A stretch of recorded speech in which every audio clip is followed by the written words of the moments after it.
San Diego, Border Report. About a month ago, Jose Martinez arrived in the Mexican border city of Mexicali hoping to cross the border into the United States. Until last week, all his efforts had failed. At about 3 a.m. on March 2, Martinez says he heard smugglers say they had cut a hole in the border barrier and that it was time to go. He was part of a large group of undocumented migrants who were about to be smuggled into the U.S. Martinez told Border Report they were split into two groups, each boarding a separate SUV. 13 killed when SUV carrying 25 collides with semi-truck near U.S.-Mexico border, but as smugglers tried to drive through the fence, the first vehicle, a Chevy Suburban, got stuck. They made all of us have to push it through the hole, Martinez said. Holtville crash survivor Jose Martinez being cared for by his mother Maria Martinez. Salvador Rivera/Border Report. That vehicle then broke down. According to Martinez, some of the people in that car ran and insisted on getting into ours and we took off, he said. By then, the expedition Martinez was riding in was carrying 25 passengers. I asked my friend next to me if he was okay, and he said he felt really cramped. I told him to stick it out, Martinez said.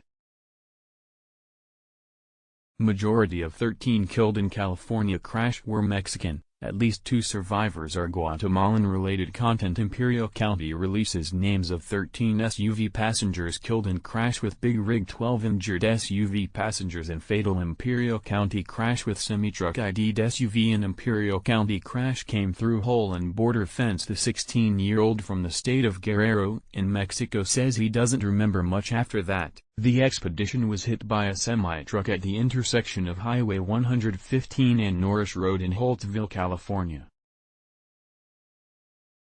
13 people died, 12 others in the SUV survived including Martinez. Crash in Holtville, California.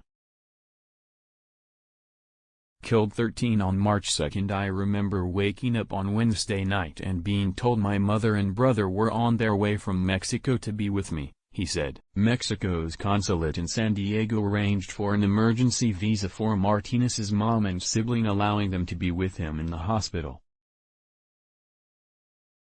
Staff from Scripps Mercy Hospital in San Diego treated Martinez for internal injuries and spinal fractures. He was released Tuesday and is now staying at a hotel near downtown San Diego.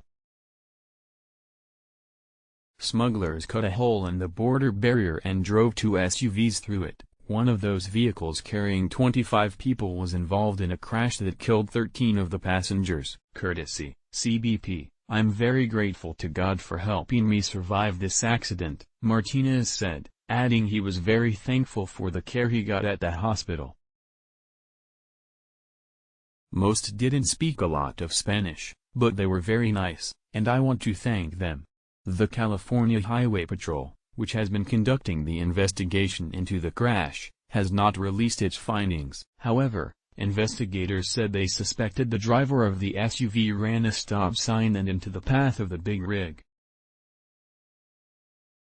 For now, Martinez will stay in San Diego and undergo physical therapy, but what happens after that remains unclear. He said he originally wanted to come to the United States to earn money to help pay for his brother's education and so his mother didn't have to work anymore. I hope I can get my papers and stay, he said. Visit the BorderReport.com homepage for the latest exclusive stories and breaking news about issues along the United States-Mexico border.